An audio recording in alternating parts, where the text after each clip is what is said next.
Parce que nous voyons que même dans leur Bible, ils ne connaissent rien. Dans Jean 17, Jean 6, verset 46, Jésus dit, en vérité, je vous le dis, celui qui croit à moi a la vie éternelle.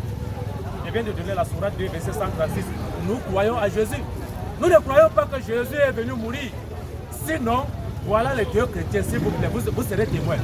Donnez-nous un seul verset où Jésus dit, je viens mourir pour vous. Ici, là, ils vont me baptiser avec l'eau glacée.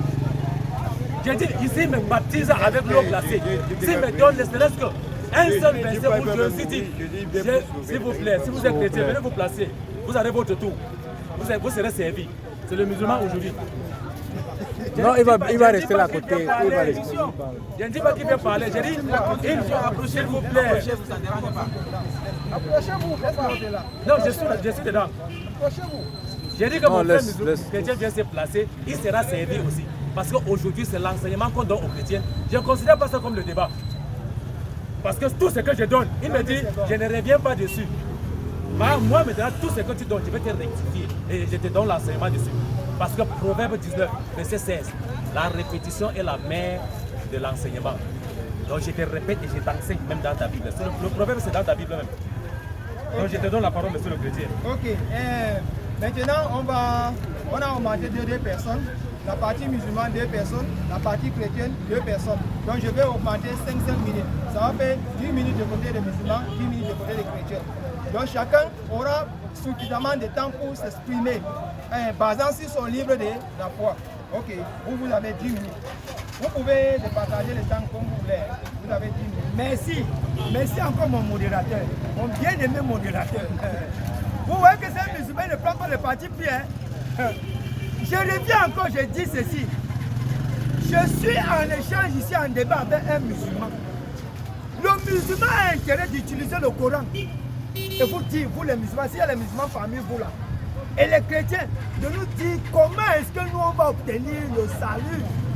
Parce que tous les versets qu'il a donnés, est-ce que nous disons non? Nous disons Amen. Nous disons oui. Nous disons oui. Je ne peux pas contester cette parole. Atakbir. Il faut que je le ramène à la raison. Parce qu'il parle ici des versets que lui-même il ne comprend pas et que lui-même il voit même qu'il y a la vérité dedans. Voici le Coran qui nous dit comment Mohamed sauve les gens, l'humanité. C'est de ça qu'il est question aussi. Quand on parle du salut, le salut ne va pas se porter sur, je ne sais comment dire, le salut se porte sur un individu. Cet individu qui est mieux placé pour nous apporter le salut. Et ça se trouve dans le Coran. C'est un défi que je lance à mon frère. Parce que quand il prend la parole, il est toujours dans la Bible. C'est ça le défaut avec les musulmans. Quand ils veulent justifier le Coran et des choses que le Coran n'a jamais dit, ils entrent dans la Bible. Laissez la Bible. Le musulman et tous les téléspectateurs musulmans et les autres qui nous regardent veulent savoir comment est-ce que Mohamed nous sauve. C'est de ça qu'il s'agit. Parce qu'on a dit ici, on a lu Jean chapitre 3, le verset 16, que Dieu a tant aimé le monde qu'il a donné son Fils unique, afin que ce Jésus-là nous sauve. Et il dit encore que Jésus ne vient pas pour juger le monde, mais pour que le monde soit sauvé par lui. C'est les écrits que nous avons lus ici tout à l'heure. Il faudrait que mon co-débatteur musulman ouvre le Coran. Il vous dise par quel mystère Mohamed peut vous sauver. Moi je dis encore, Jean chapitre 10, le verset 9, Jésus dit que je suis la porte. Celui qui passe par moi sera sauvé. Où est-ce que Mohamed a déclaré cela? Quand ils prendront les 10 minutes, il faudrait qu'ils nous montrent dans le Coran, qu'ils ouvrent le Coran. Parce que le débat ici c'est Coran et la Bible. S'ils sont véridiques, voici les musulmans, vous avez répondu à Takbir tout à l'heure, non? Il faut qu'ils vous disent que c'est à Takbir là, c'est vérité. Il faudrait que Mohamed déclare de sa bouche que je salue l'humanité. Mais je sais que Mohamed ne peut pas le déclarer, il ne l'a jamais déclaré dans le Coran. Parce que j'ai lu le Coran, de la première sourate à la 114e sourate. J'ai lu le Coran chaque jour. J'ai interrogé le Coran. Mohamed, dis-nous comment tu sauves l'humanité. 1. Mohamed ne peut pas pardonner les péchés. Parce que pour avoir le salut, il faut passer par la repentance. pour avoir le salut, il faut passer par la repentance. Il faut reconnaître que tu es un pécheur. J'aimerais que le frère nous ouvre le Coran. C'est un défi qui nous ouvre le Coran. Il nous parle de la repentance. Comment est-ce qu'on obtient le salut? Si le Coran ne parle pas de la repentance, ça voudrait dire que Allah vous a menti depuis 15 siècles. C'est que Allah vous a menti depuis 15 siècles. Il a posé la question, il m'a dit de vous montrer. Je vais vous donner le verset. Où Jésus, je vais donner 2 versets. Hein. Écoutez ce qu'il dit. Matthieu chapitre 26, verset 24. Il te lit pour toi. Verset 17. Et je vais lire le verset 26. C'est ça même qui est le plus important. On n'arrête plus, hein, parce que l'autre va lire pour l'autre. L'autre va lire pour l'autre. Ouais.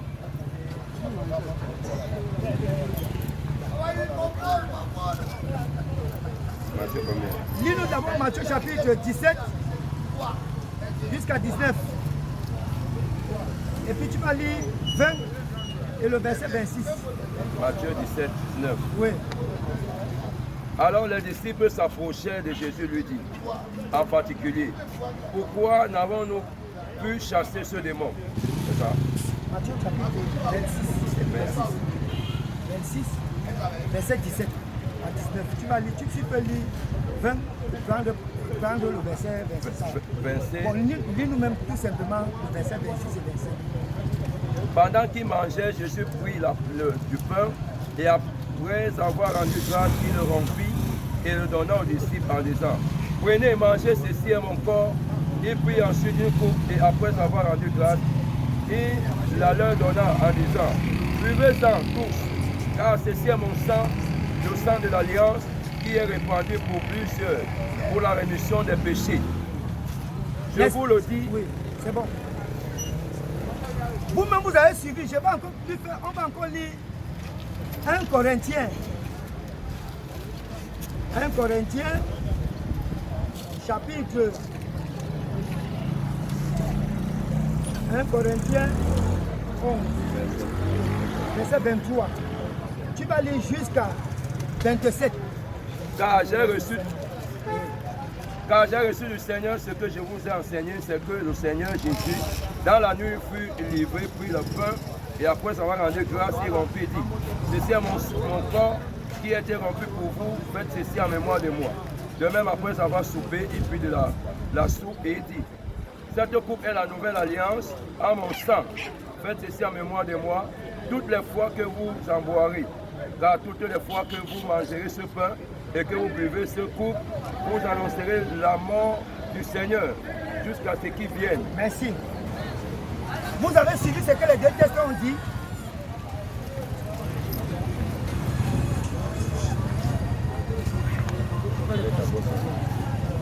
Voilà, comme le monsieur il parlait tout à l'heure, en vérité, le Seigneur Jésus, dans toute la Bible, il a même bien précisé qu'il est question de se tuer, parce que le débat ici, vous ne pouvez pas entrer facilement dans la Bible pour expliquer les choses que vous ne comprenez pas là-bas. Parce que la Bible est expliquée par l'Esprit de Dieu qui est dans la Bible. Et l'Esprit de Dieu qui est dans la Bible, c'est lui que le Seigneur nous a parlé, le consolateur. Je ne vais pas entrer là, c'est un mystère encore. Je ne vais pas entrer au mystère beaucoup. Parce que les mystères, c'est chaud caché. La Bible elle-même ne se contredise pas. La Bible elle-même s'explique en elle-même, puisque la partie majeure des personnes qui ont écrit la Bible ont été successivement inspirées par Dieu. Et de plusieurs générations. Il n'y a donc pas une erreur là-dedans. Puisqu'il n'y a pas, n'est-ce pas, une chronologie humaine là-dedans. Tu vois que l'autre est venu dire ceci, l'autre a compris. Comme le frère parlait, je dis au verset au niveau de... Je vais lire Jean d'abord, Jean, avant que lui vienne expliquer ce verset.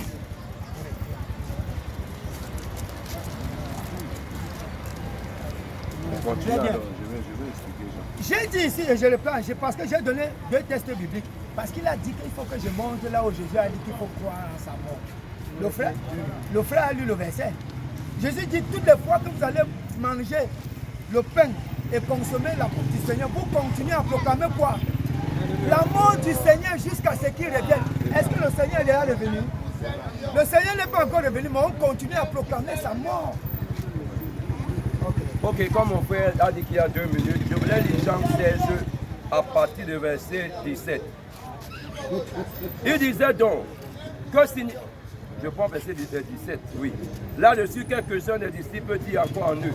Que signifie ce qu'il nous dit? Encore un peu de temps et vous ne me verrez plus. Et puis encore un peu de temps et vous me verrez. Et parce que je vais au Père. Il disait donc, que signifie ce qu'il dit encore un peu de temps? Nous ne savons donc de quoi il parlait. Jésus connut qu'il parlait et voulant l'interroger, il a dit, vous questionnez de ce que, et ça. Et il va dire ici, je donne ma vie je la donne volontairement. Ce n'est pas quelqu'un qui me la loue. J'ai le pouvoir de la donner et j'ai le pouvoir de la reprendre tel que m'a été donné le Père. Donc Jésus lui-même, il parle dans ce texte il explique qu'il a le pouvoir d'offrir sa vie sur la croix. Et même déjà, quand vous faites le tabaski, vous faites ça à base de quoi? Quand on tue les agneaux là, c'est à base de quoi qu'on tue l'agneau? Il faut qu'on m'explique pourquoi on tue l'agneau.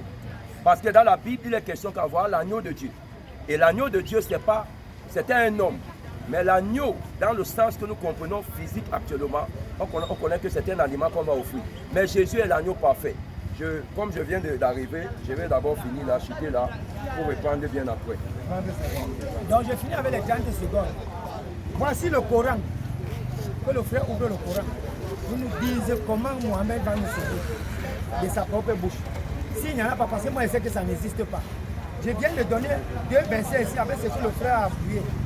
Et j'ai dit encore, pour avoir le salut, il faut se répandre. Il faut se repentir pour avoir le pardon de ses péchés. Et Jésus dit qu'il est celui qui pardonne les péchés. On verra si Mohamed pardonne les péchés. Ok, la partie musulmane a la parole. Alhamdulillah Rabbil Alamin. والعاقبة للمتقين والعدوان على الظالمين. Salam et shalom à toutes et à tous. Tout à l'heure, j'ai cru entendre Timba dire, on va nous montrer où Mohammed dit dans le Coran. Non, une petite parenthèse, on n'est pas là pour jouer au jeu du ping-pong. La petite parenthèse qu'il faut éclairer la lanterne et la lanterne de toutes et tous, c'est que Mohammed alayhi salatu wa salam ne parle pas dans le Coran. De la même façon que Jésus ne parle pas dans l'évangile, il faut que cela soit clair. Lorsque nous parlons des paroles révélées, Dieu passe par l'entremise de ces livres pour passer le message et il utilise Mohammed qui est le prophète pour passer le message. Donc ce n'est pas la parole de Mohammed. L'évangile, ce n'est pas la parole de Jésus. Un peu comme tout à l'heure, le frère lui a pris le verset Jean 14 ainsi que Jean 7 et plusieurs passages où Jésus dit « Ma doctrine ne vient pas de moi ». Donc ça veut dire ce qu'il dit ne vient pas de lui. Comment est-ce que lui doit porter ce livre lui donner? De la même façon que le frère dit, tout simplement par ignorance qu'il ne connaît pas, quand on va lui montrer où Mohammed dit, une petite parenthèse, Mohammed ne parle pas dans le Coran. Tu vas voir là où Mohammed parle, tu vas aller dans les hadiths et nous pourrons sur l'échelle comparative comparer les hadiths avec la Bible. Parce qu'on a les hadiths Mansour, les hadiths Darib, les hadiths Sahih. On a, à titre d'exemple dans la Bible, qui n'est pas le thème du jour, on a par exemple Épître aux Hébreux, que jusqu'aujourd'hui, les exégètes chrétiens, ceux qui ont écrit, compilé la Bible, ils disent, jusqu'aujourd'hui, on ne connaît pas qui est l'auteur des Épîtres aux Hébreux. Et c'est celui-là qui va venir pour comparer et dire qu'on prend la parole de Mohammed. Mohammed dit, ici nous allons directement entrer dans le Coran. Sans toutefois tarder, on entre dans Sourate 7 à partir du verset 157.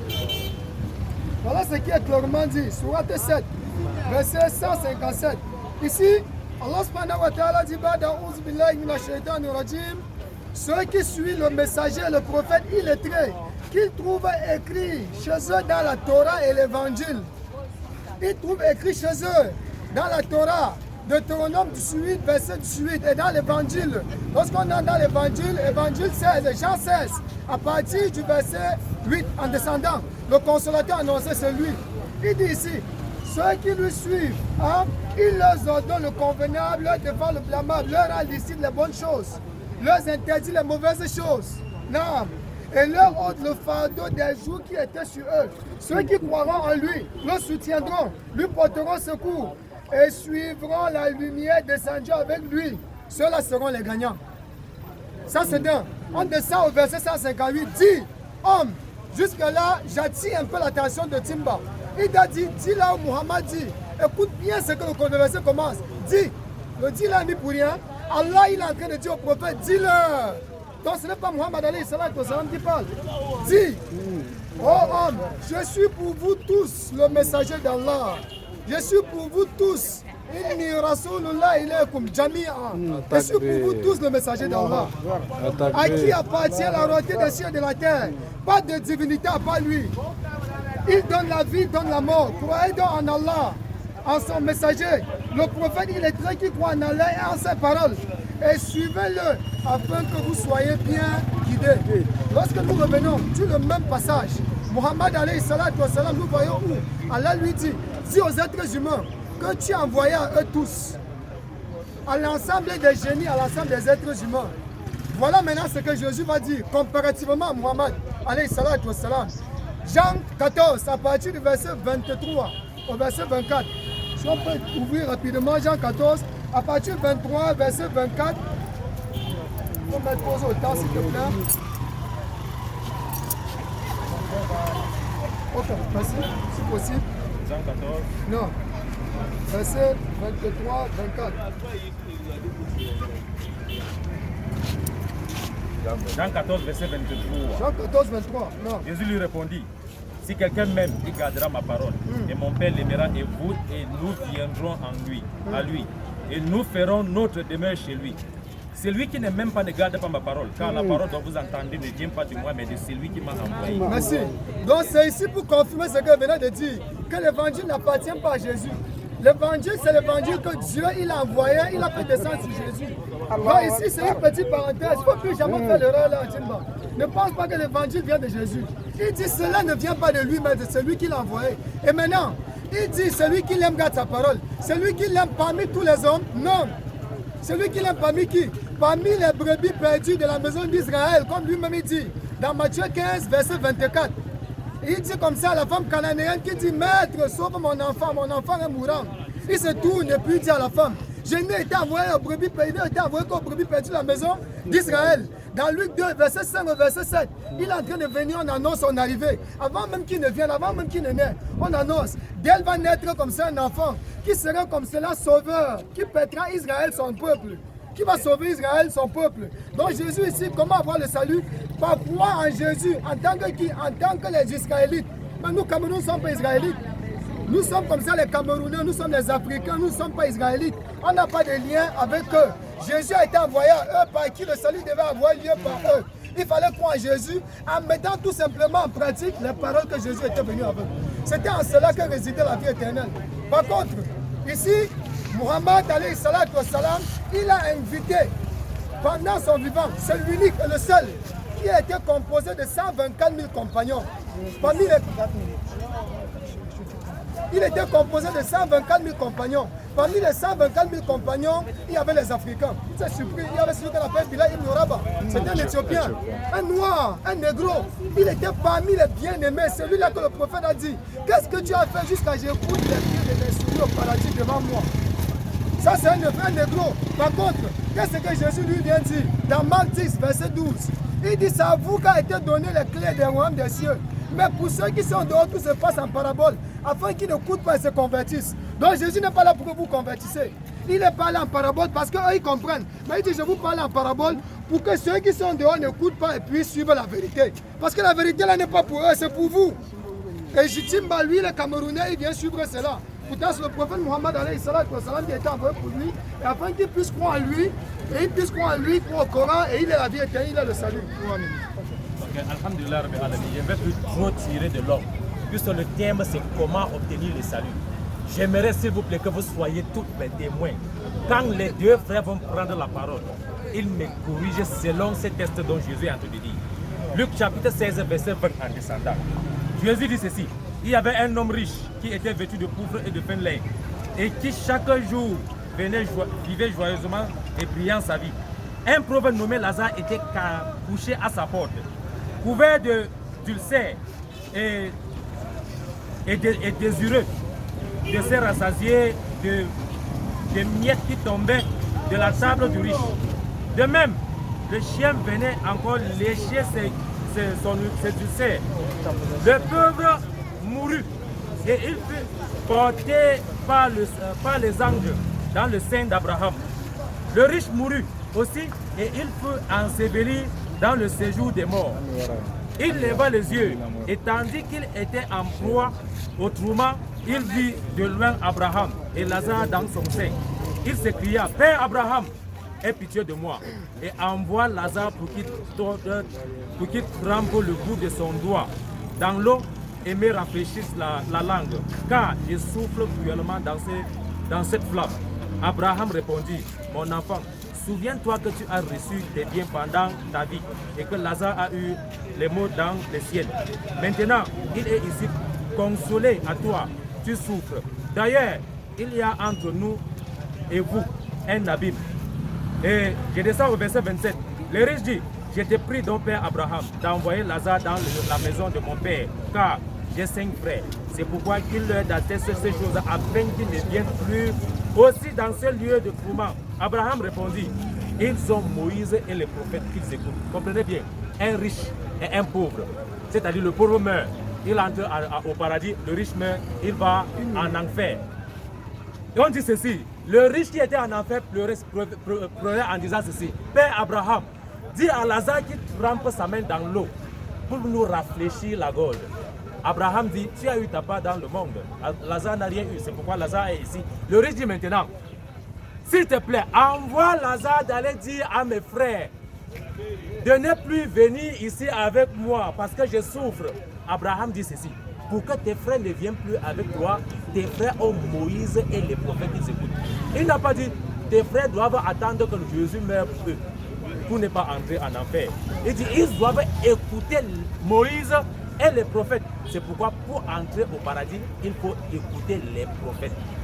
J'ai dit, pour entrer au paradis, il faut écouter les prophètes. Si mes chers frères peuvent me dire que non, j'ai mal interprété, c'est ça le débat.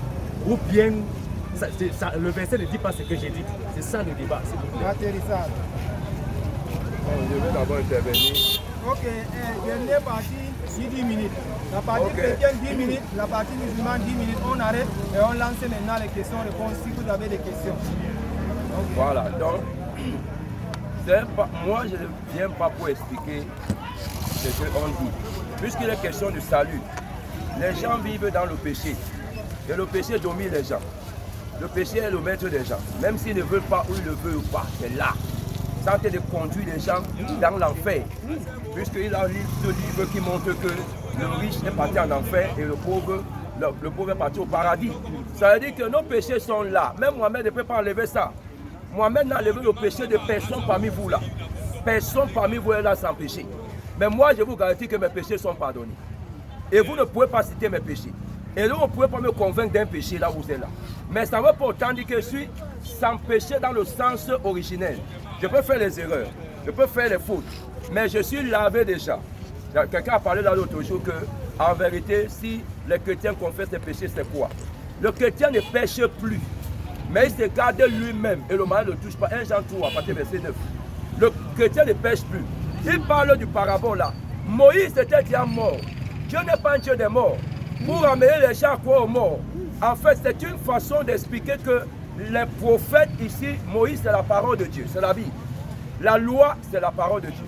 Et les prophètes, c'est tout ce que tu as envoyé pour annoncer l'évangile.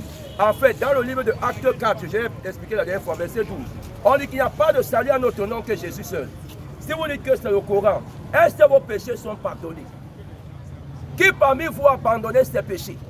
Si ce n'est confesser, revenir, moi j'ai abandonné, pas parce que j'ai la force, mais parce que j'ai accepté Jésus et il a enlevé le péché à moi.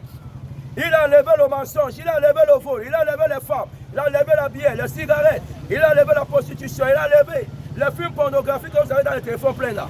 Vous avez ça plein et vous dites qu'on vous a sauvé. Qui vous a sauvé? Quand Jésus vous sauve, vous êtes libre mes amis. C'est pourquoi la Bible dit qu'il n'y a le salut en aucun autre nom. Dans le ciel, sous la terre et sous la terre. Même dans le séjour des morts là, il n'y a que Jésus. C'est pourquoi il dit donc que le consolateur dont mon frère a parlé dans Jean 16, verset 13, là, 23. On dit que le consolateur va glorifier Jésus. Moi-même ne glorifie pas Jésus. Il dit le consolateur viendra en moi, il viendra en vous.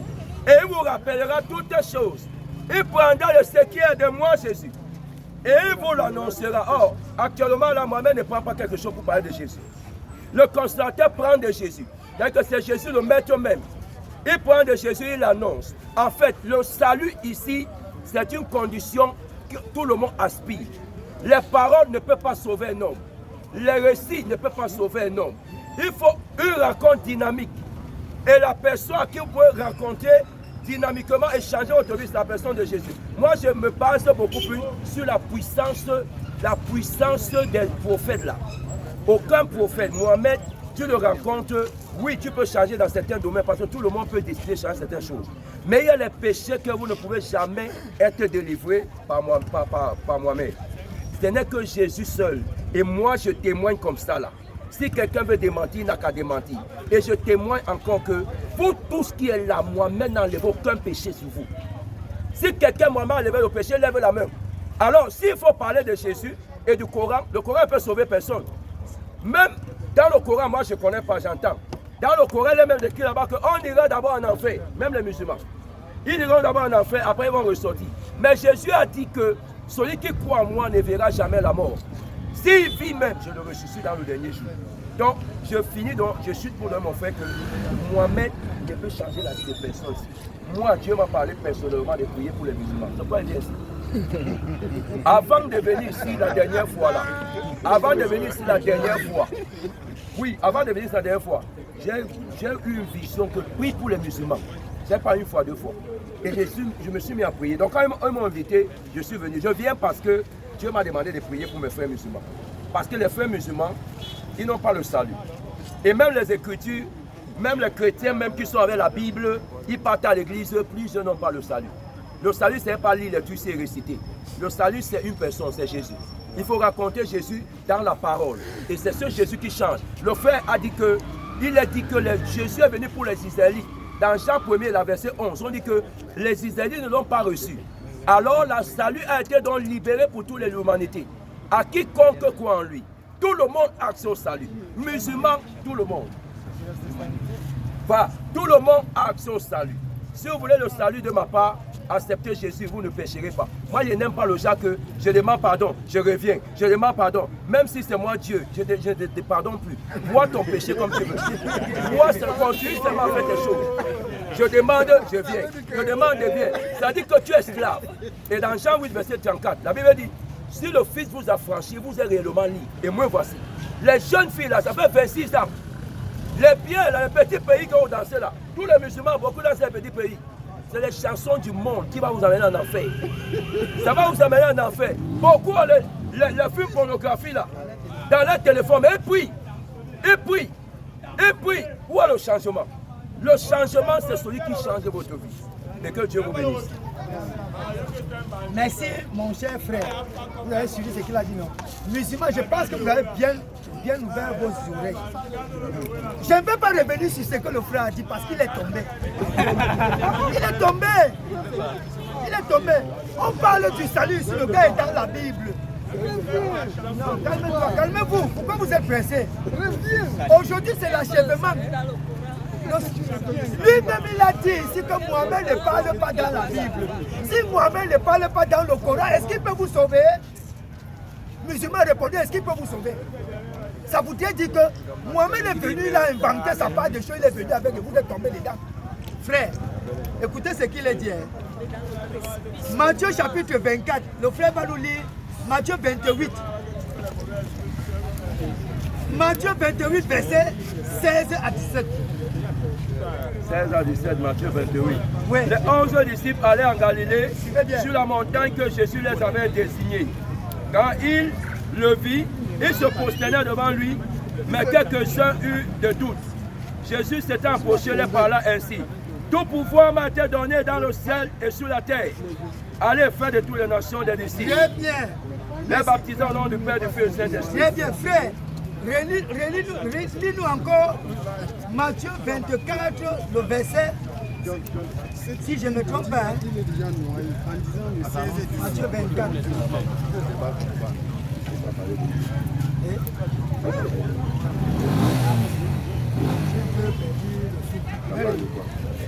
S'il vous plaît, préparez pour les questions.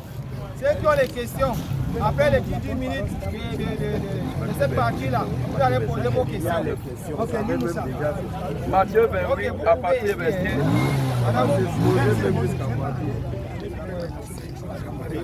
Donc je continue pendant qu'il cherche le verset. Donc vous comprenez ici, je vais lire encore un texte.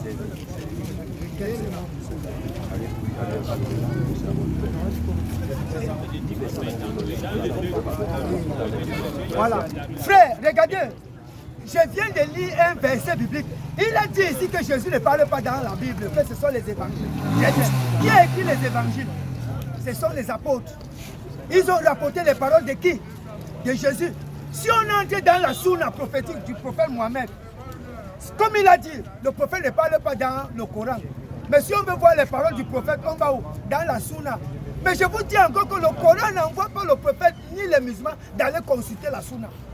Le Coran dit plutôt dans Surat 10, ayat 94, si tu es dans le doute, va consulter les gens du livre. Les gens du livre, c'est qui? C'est les juifs et les chrétiens. Donc nous sommes mieux placés pour vous expliquer les choses de la vie. Voilà donc Jésus dit, tout pouvoir m'a été donné au ciel. Frère, si Jésus dit que tout pouvoir m'a été donné au ciel et sur la terre, on doit suivre qui? Est-ce qu'on doit suivre un mort?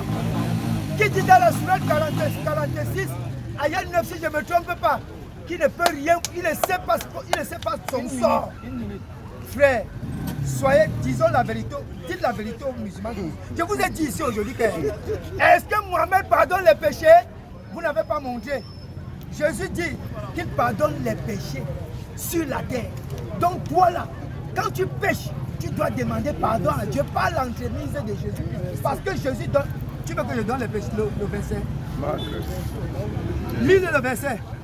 Marc chapitre 2 à partir du verset 5. Lis-nous ça s'il te plaît frère. Vous connaissez arrêter. Marc 2 à partir du verset 5. Donc vous avez dit qu'on arrive, le Coran. Très bien, je vais lire. Matthieu chapitre 9, verset 6. Cependant, afin que vous sachiez que le Fils de l'homme a pouvoir sur la terre de pardonner les péchés. Il a dit ici que Jésus n'a pas parlé, non? Voilà ça. Montrez-nous comment Jésus. Ok, maintenant les musulmans ont la parole. Vous avez 10 minutes. Et c'est la dernière partie. Après cela, les questions-réponses. Vous avez consommé vos 10 minutes. Mais tu n'as même pas laissé une seconde. Il achève le petit adjoint à la tête. Bon, ça va. Ok, vous avez la parole. 10 minutes. Alhamdulillah, vous allez voir ici, les arguments, ils ont été assez costauds pour ne pas être refutés. Et malheureusement, mon frère il tombe dans le même carnaval de piège. Quand lui dit Jésus parlait dans la Bible, les disciples ou encore les disciples de Jésus, ceux qui écrivent les 4 évangiles par exemple canoniques, ce que lui dit, il ignore. C'est que dans l'histoire de l'écriture de la Bible elle est écrite combien d'années après Jésus? Par qui? Que ce soit